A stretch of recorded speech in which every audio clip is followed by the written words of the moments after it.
Good morning, good evening, good afternoon. Welcome to the channel, everybody. My name is Aiden. In today's video, we're going to take a look at how to manage identities within Entra ID. As you already know, Entra ID is a big, important thing if you're trying to manage identities. And in today's video, we're going to take a look at that. So first thing is first, we're going to log in into our tenant. So let's open Edge or any browser of your choice. Once we go there, we're simply going to go ahead and click on connect to portal.azure.com. From portal.azure.com, we need to type in our credential. So in this case, it's going to be our lab credential here. We will type in our temporary access pass and then hit sign in. And then we're going to keep it sign in for now. We're not going to save the password. So once we log in, this will bypass our MFA and anything else we set up. It's a temporary access pass, which is good for convenience and making sure that we can demonstrate things. From this point on, we can simply search for Microsoft Entra ID. So one way we can type in the search is Microsoft Entra ID. Here it is. You can also get this page too from Microsoft 365 page, but here we're going to be over here to where we can see the Microsoft Entra ID page.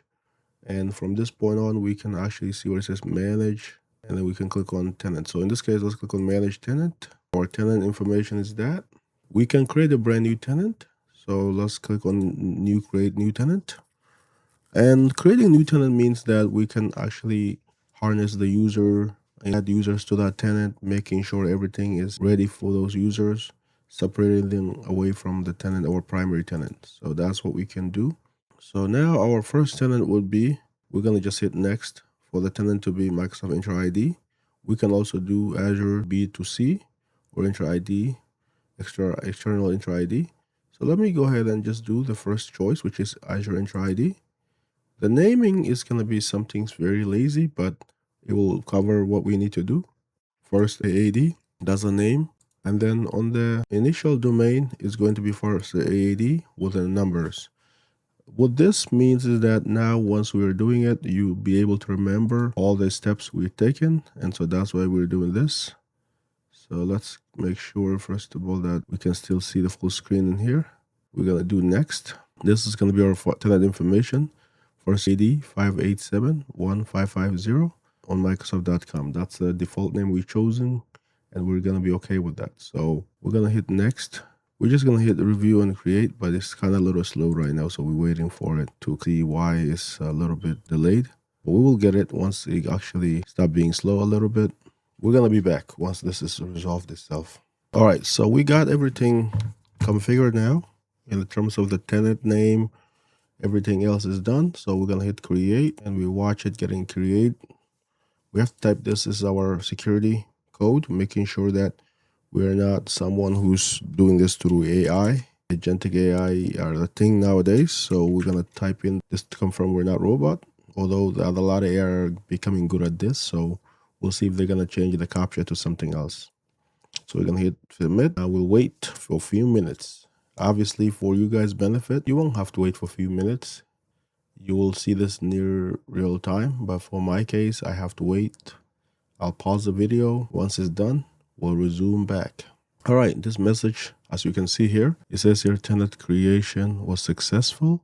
Now we're going to click here to navigate our new tenant. We're in the new tenant, so we may have to set up MFA to make sure that this tenant we can use it freely without any issues.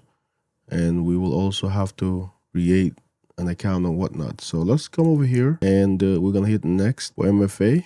So we can set up MFA because Microsoft had been experiencing hacking with lab tenants.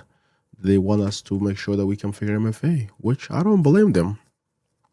You got to configure MFA with everything you use, whether it's lab or production. They're all the same now. If they have any user information or tenant details, hackers will find a way to exploit that data and link it back to the original real tenant. So good job on Microsoft part for making this possible. And so it's also a lesson learned from them. But let's continue setting up MFA. We just did that. We're going to hit agree to everything. We're done. So now that we set up our lab tenant, we are configured, we are secure, we're happy.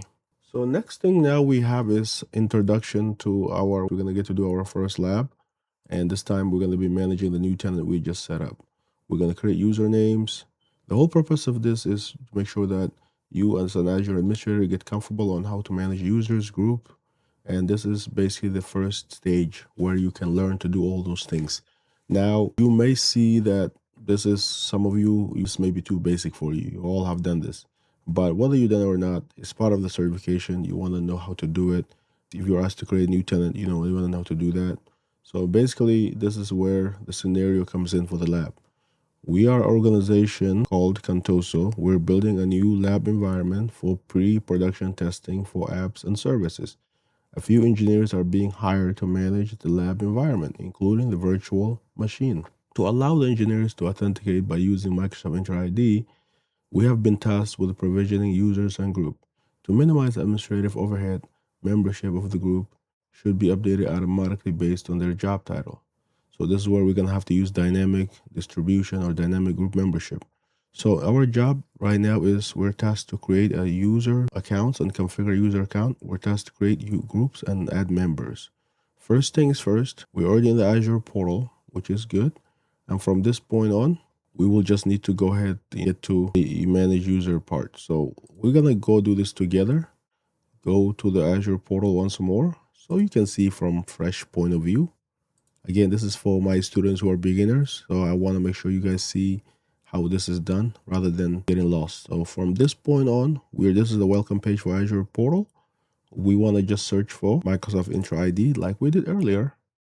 And this time, once we go there, we're going to hit Entra ID. From Microsoft Entra ID, this is where we can create user. Now we're going through the long way about this one, but if you go here where it says manage tenant, we have option to choose our new tenant we created and our old tenant, which is our primary tenant.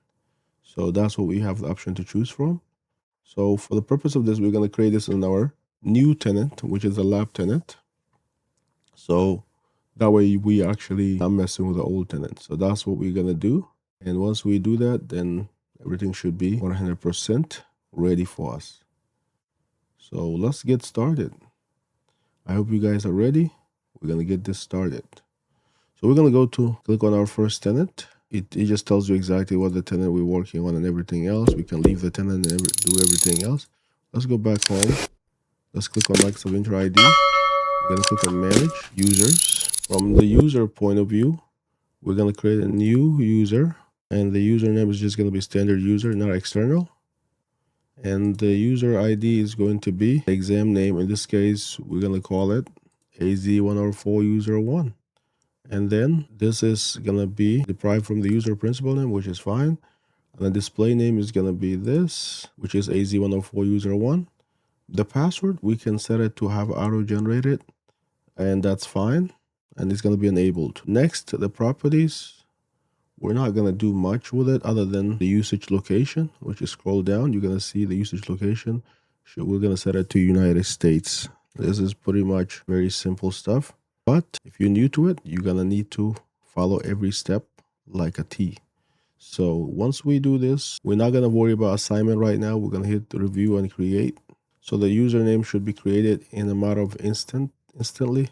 So if you refresh, you're going to see this. There you go. The username is created.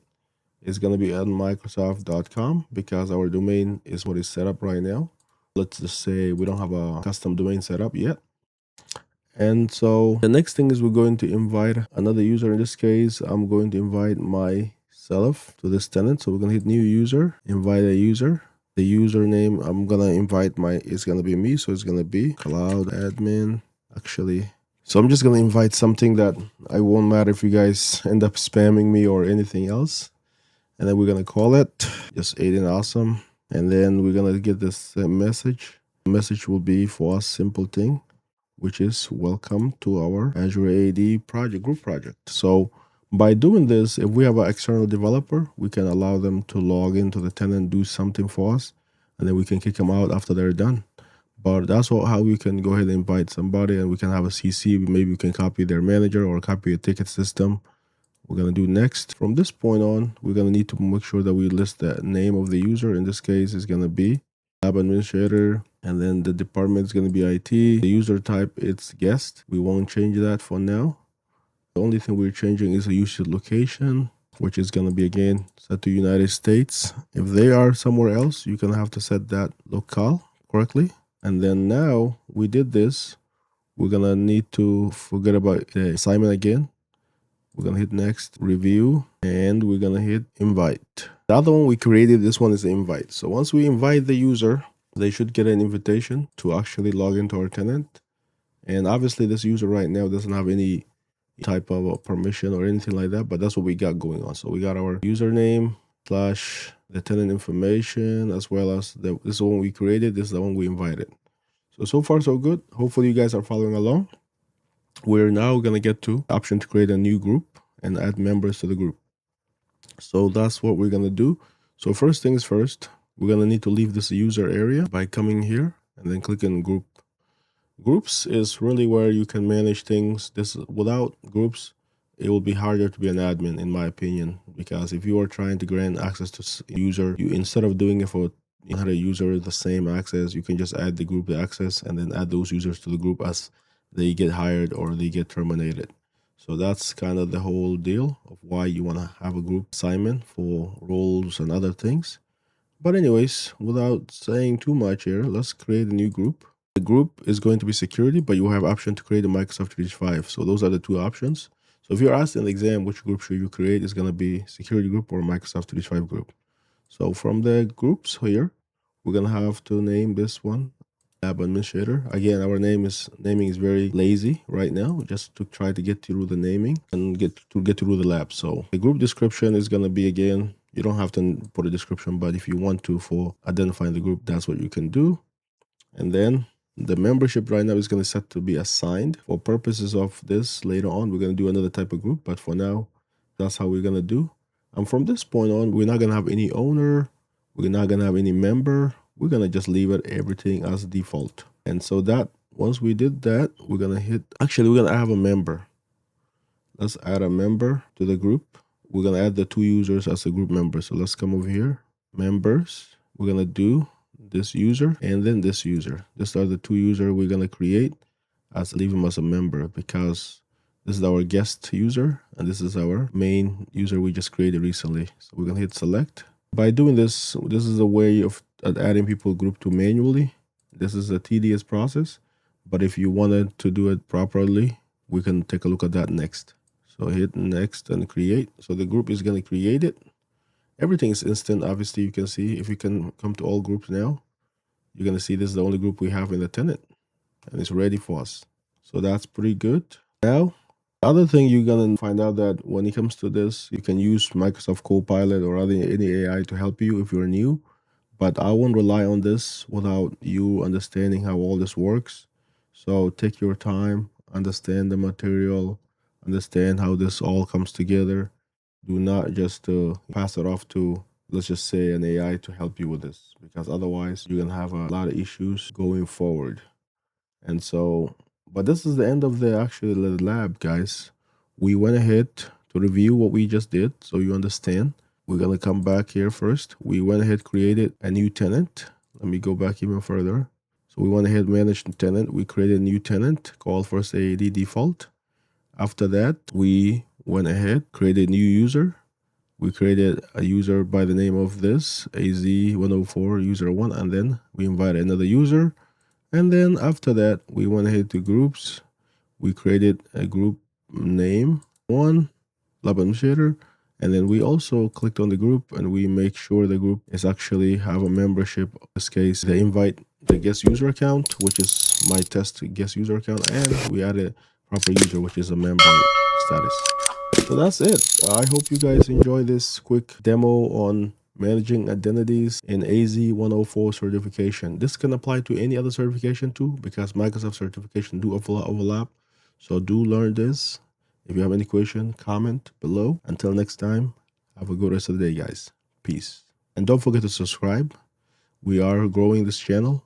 I hope you like this type of content. If you do, the subscription should be easy for you guys so you can follow along what happens next, what we're going to do next. Thank you. Have a good rest of the day.